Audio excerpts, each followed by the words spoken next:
The night air was thick with the scent of motor oil and possibility as the garage door creaked open at precisely midnight. This wasn't just any garage in any small town.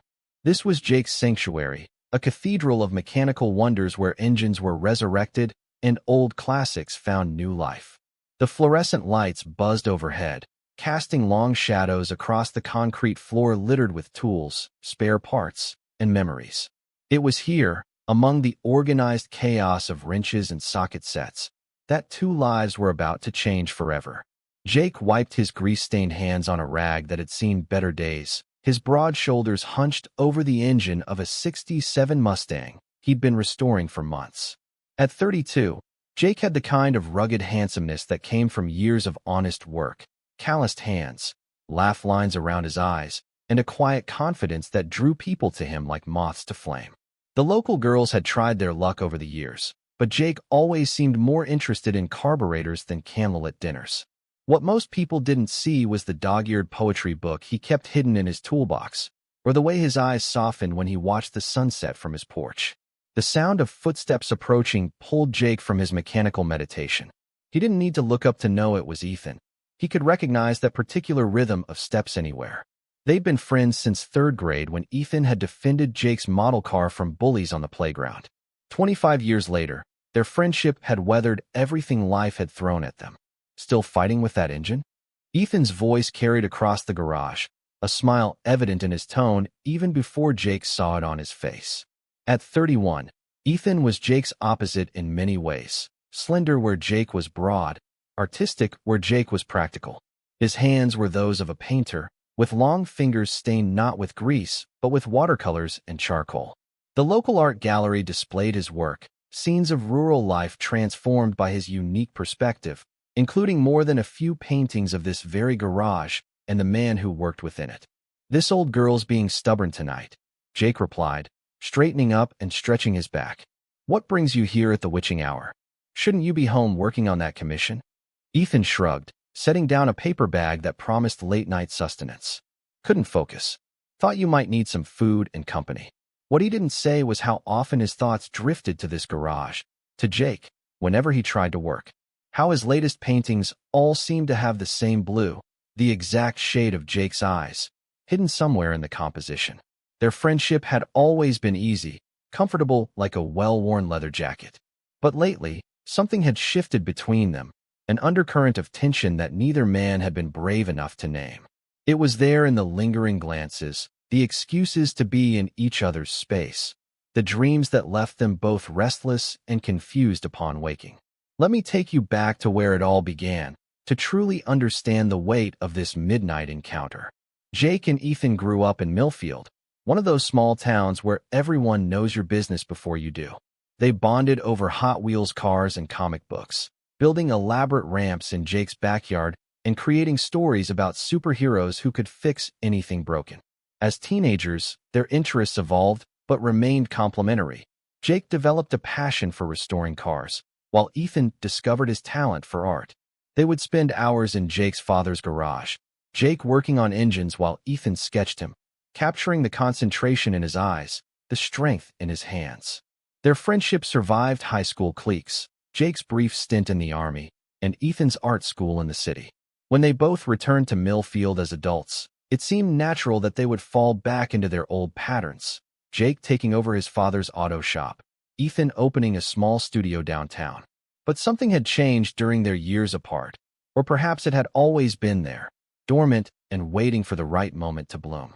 For Ethan, the realization came slowly, then all at once, the way his heart raced when Jake called, how he found excuses to visit the garage, the jealousy that flared when Jake dated women from town.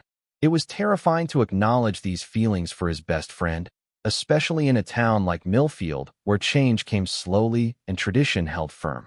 What if Jake was disgusted? What if their friendship, the most constant thing in Ethan's life, was destroyed? Jake's journey was more complicated, marked by confusion and denial.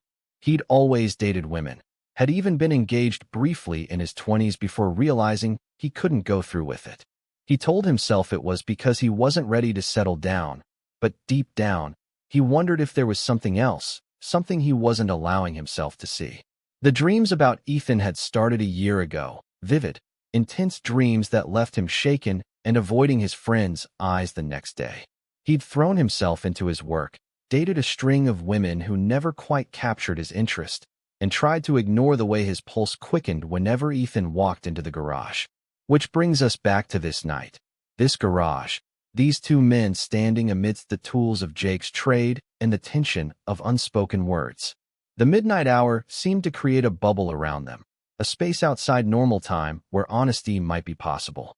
"Hand me that socket wrench, would you?" Jake asked, gesturing toward his toolbox. It was a simple request, one he'd made hundreds of times before, but tonight it felt weighted with significance. Ethan moved to the toolbox, his fingers hovering over the organized chaos of Jake's tools. "Which one?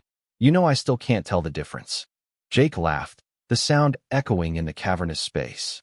"After all these years? Come here, I'll show you again."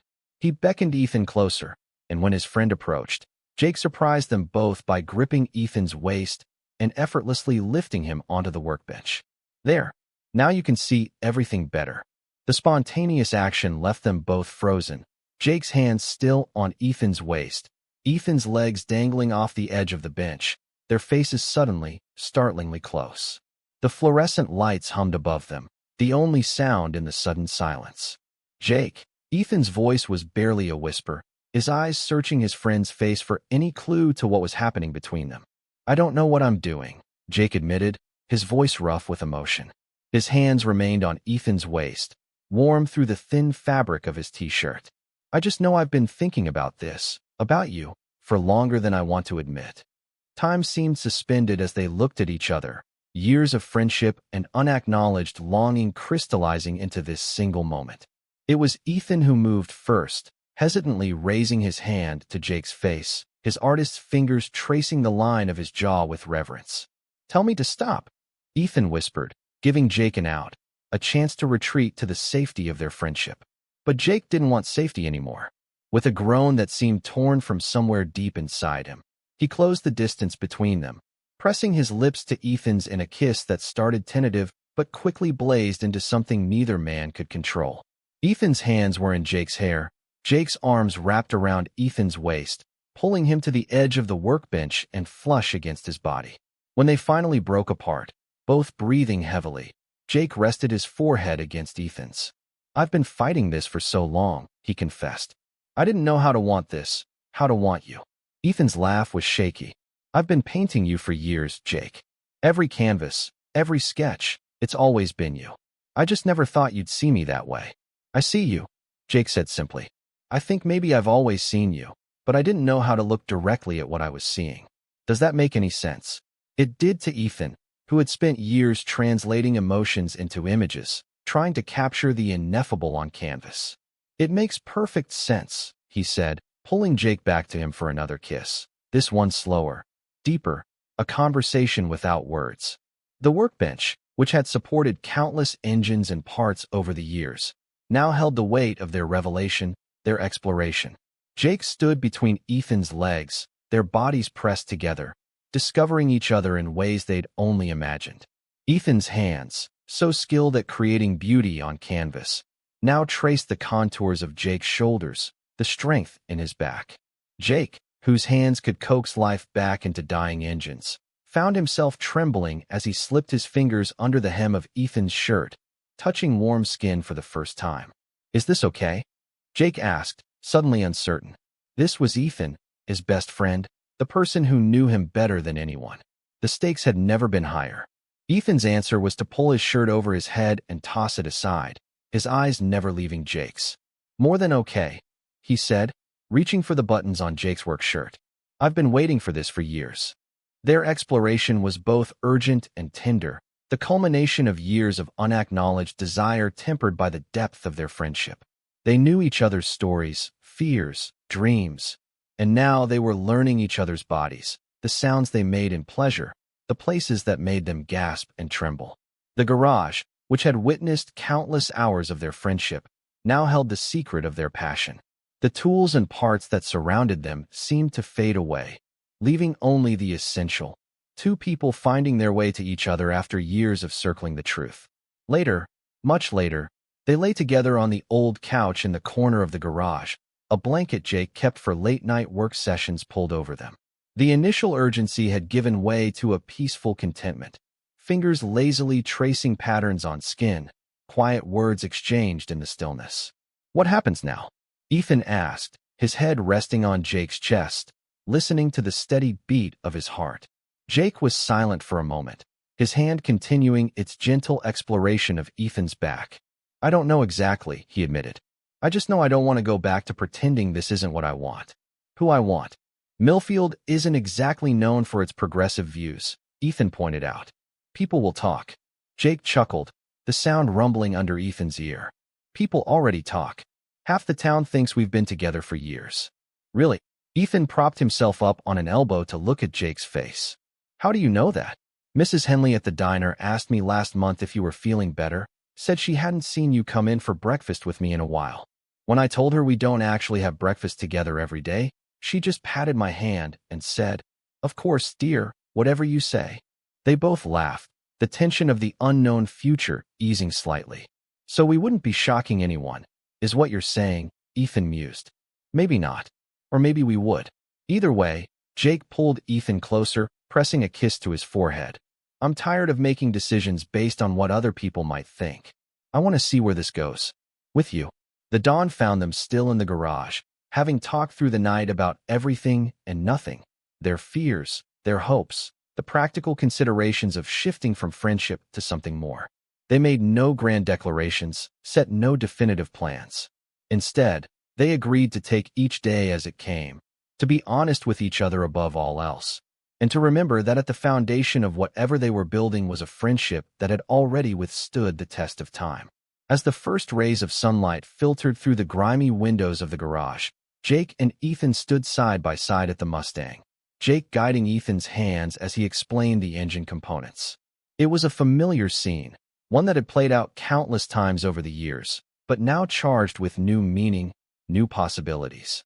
"You know," Ethan said, leaning slightly into Jake's solid presence beside him, "I always thought this garage was your space, your sanctuary. But maybe it's been ours all along. The place where we could always be ourselves, even when we didn't fully understand who that was." Jake's arm slipped around Ethan's waist, a gesture that felt both new and somehow as natural as breathing. "I like that," he said. "Our space. Our sanctuary." He looked around at the tools hanging on the walls, the half-finished projects, the couch where they had finally found the courage to be honest with each other. "Although we might need to clean it up a bit if it's going to be our romantic getaway." Ethan laughed, turning in Jake's arms to face him. "I don't know. I think it has a certain charm. Besides," he added, his voice dropping to a whisper as he leaned in closer, "I have some very specific fantasies about that workbench now." Jake's eyes darkened, his grip on Ethan's waist tightening. "Is that right? Care to share these fantasies, Mr. Artist?" "I could tell you," Ethan replied, a teasing smile playing on his lips. "Or I could show you. I've always believed in the power of demonstration over explanation." And so, as the town of Millfield began to stir, as shops opened and people went about their daily routines, Jake and Ethan remained in their sanctuary, exploring this new dimension of their relationship with the same curiosity, respect, and joy that had characterized their friendship from the beginning. In the days and weeks that followed, they navigated the challenges of their evolving relationship with honesty and humor. There were awkward moments, misunderstandings, and the occasional disagreement. But there was also a deepening connection, a sense of finally being fully known and accepted by another person. The town's reaction, when they eventually decided to be open about their relationship, was mixed but largely unsurprising. Some people were genuinely happy for them, others pretended not to notice any change, and a few kept their distance. Jake lost a couple of customers at the auto shop, but gained others who made a point of supporting him. Ethan's art, already popular in the local gallery, took on new dimensions as he explored themes of hidden truths and revelation. 6 months after that midnight encounter in the garage, Jake and Ethan stood in that same space, now transformed by their shared vision. The tools were still there, the project still in various stages of completion, but now Ethan's easel stood in one corner, catching the northern light from the windows. A comfortable couch had replaced the old one, and photographs of the two of them, as children, as teenagers, and now as partners, lined one wall. "You know," Jake said, his arm around Ethan's shoulders as they surveyed their domain. "I never thought I'd be sharing my garage with art supplies and throw pillows." Ethan leaned into him, comfortable in the embrace that had become so familiar. "And I never thought I'd know the difference between a socket wrench and a torque wrench. Life is full of surprises." "The best kind," Jake agreed, turning to kiss Ethan softly. "The absolute best kind." And there in the garage, surrounded by the tools of their respective trades and the evidence of their shared life, Jake and Ethan continued to build something neither had dared to imagine before that midnight hour. A love as solid and real as the ground beneath their feet, as beautiful and inspiring as the art on the walls, and as uniquely theirs as the space they had created together. The garage at midnight had been the beginning, but their story was far from over. It continued to unfold day by day, moment by moment, in the big decisions and the small gestures, in the challenges they faced together and the joy they found in each other's company. It was a story of two people who had always been heading toward each other, even when they didn't know it. A journey that had begun in childhood and would continue for all the days to come, built on the foundation of friendship and transformed by the courage to embrace love in all its unexpected forms. Total _char_count, 17,986.